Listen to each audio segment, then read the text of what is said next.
إن الحمد لله نستعينه ونستغفره ونؤمن به ونتوكل عليه ونعوذ به من شرور أنفسنا ومن سيئات أعمالنا من يهديه الله فلا مضل له ومن يضلل فلا هادي له أشهد أن لا إله إلا الله وحده لا شريك له وأشهد أن سيدنا ومولانا محمدا عبده ورسوله اللهم صل وسلم وبارك عليه وعلى آله وأصحابه والتابعين لهم إلى يوم القيامة أما بعد.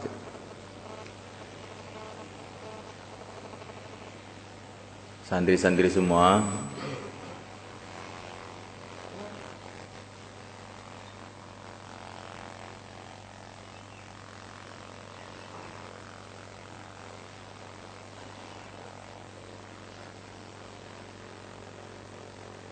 semua duduk dulu.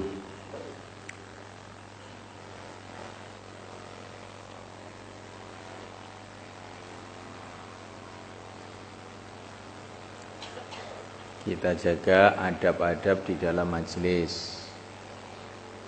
Karena amalan apa saja tanpa menjaga adab nanti barokahnya hilang. Para sahabat beramal habis-habisan, tetapi Allah SWT menasihati mereka, kalau kamu tidak menjaga adab kepada Nabi, habis semua amalan kamu. Ya ayyuhalladzina amanu la tarfa'u aswatakum fawqa sawtin nabi wa la tajharu lahu bil qawl kajahri ba'dikum li ba'd an tahbata a'malukum wa antum la tash'urun. Hai orang-orang beriman, jangan kamu keraskan suara kamu di atas suara Nabi. Kalau bicara dengan Nabi jangan seperti kepada yang lain. Ang tahbatu amalukum wa antum la tash'urun. Hancur amal kamu sedangkan kamu tidak merasa. Ya, adab ini penting. Kita sekarang ini belajar adab kepada ilmu, kepada para ulama. Ini bagian dari adab kepada Nabi. Karena ilmu yang kita pelajari ini ilmu dari Nabi. Nah, nanti di rumah adab kepada orang tua, adab kepada keluarga. Supaya keluarga kita ini barokah, kita jaga adab.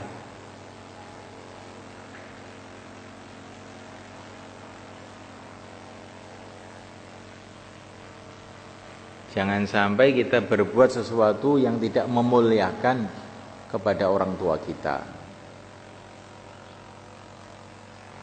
Ulama-ulama dulu itu kalau di rumah itu ada makanan yang sudah dilihat oleh ayahnya atau ibunya, nggak berani makan. Kenapa? Karena khawatir ayahnya, ibunya itu ingin makan makanan itu. Kalau dimakan nanti bisa tidak mengenakkan kepada ayahnya dan ibunya.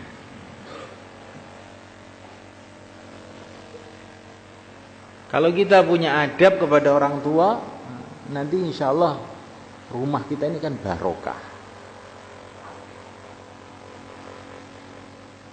Al-akhul akbar bimangzilatil ab, saudara tua, kakak, laki-laki maupun kakak perempuan, bimangzilatil ab,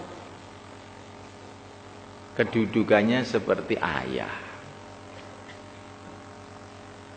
Kakak perempuan kedudukannya seperti ibu.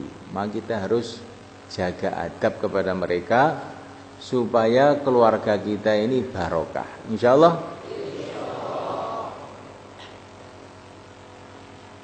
Begitu juga menjaga adab kepada adik-adik kita.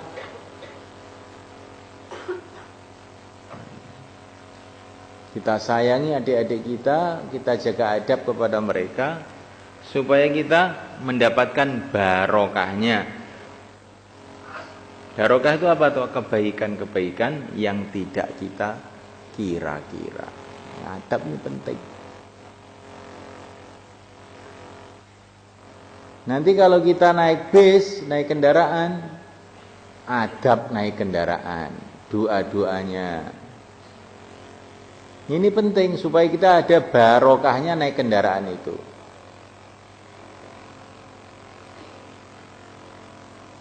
Banyak orang dapat hidayah karena naik kendaraan. Di situ ada orang-orang soleh, akhirnya mendapatkan barokah dari suasana agama yang ada di dalam kendaraan itu.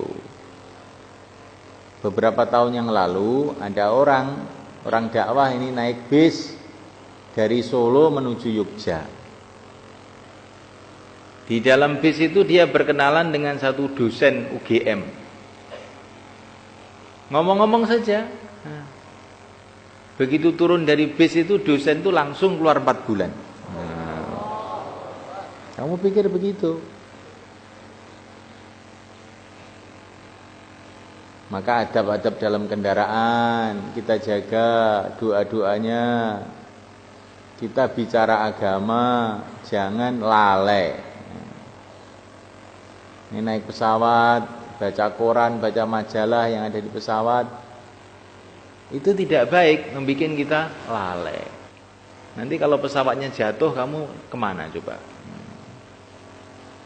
Kalau kita baca Quran atau baca taklim, insya Allah kalaupun pesawatnya jatuh kamu ke surga insya Allah. Insya Allah.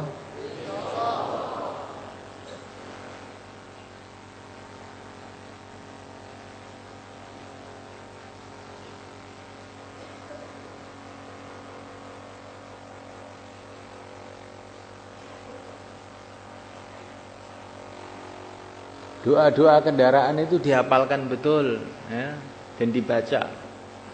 Saling mengingatkan kita dalam kendaraan mengenai doa-doa naik kendaraan itu.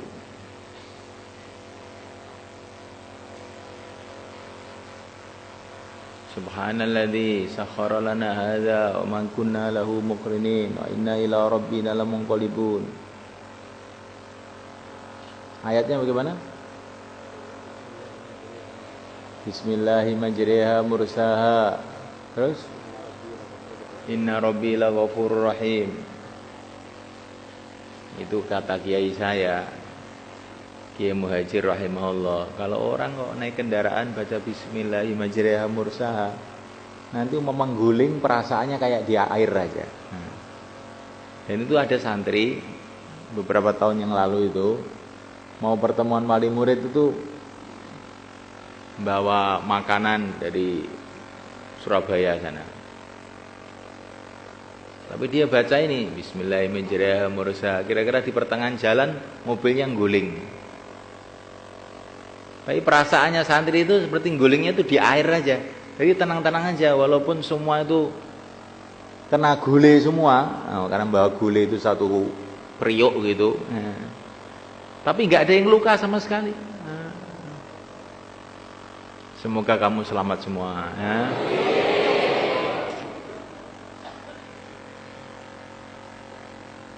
Di doa-doa itu dibaca ayat kursi,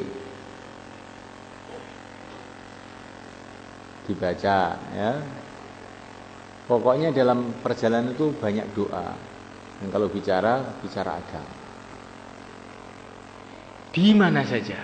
Nanti kalau turun kendaraan pakai doanya Nabi Nuh itu. Rabbi anzilni munzalam mubaraka wa anta khairul munzilin. Rabbi anzilni munzalam mubaraka wa anta khairul munzilin. Supaya turun kita di tempat itu, di kampung kita, di kota kita itu barokah. Seperti turunnya Sunan Ampel ke Jawa. Akhirnya jadi asbab hidayah. Kamu nanti turun di Irian, turun di Wakatobi, turun di Aceh, turun di Momere, turun di mana? Rabbi anzilni munzalan mubaraka wa anta khairul munzilin. Ya Allah, datang saya di kampung ini ya Allah, datang barokah. Jangan sampai kedatangan kita di kampung itu malah jadi musibah. Kita datang ke kampung itu, kemudian amalan-amalan rumah kita hidup, kemudian masjid kita jadi makmur, kemudian orang-orang kampung situ pada suka dengan agama, pada ngaji, pada pesantren. Nah itu namanya datang kita barokah. Tapi kalau kita datang ke rumah, hari pertama sholat subuhnya terlambat. Nah, hari kedua terawihnya separuh. Hari ketiga nggak tahu, semoga selamat ini. Ya. Ini namanya datangnya tidak barokah. Insyaallah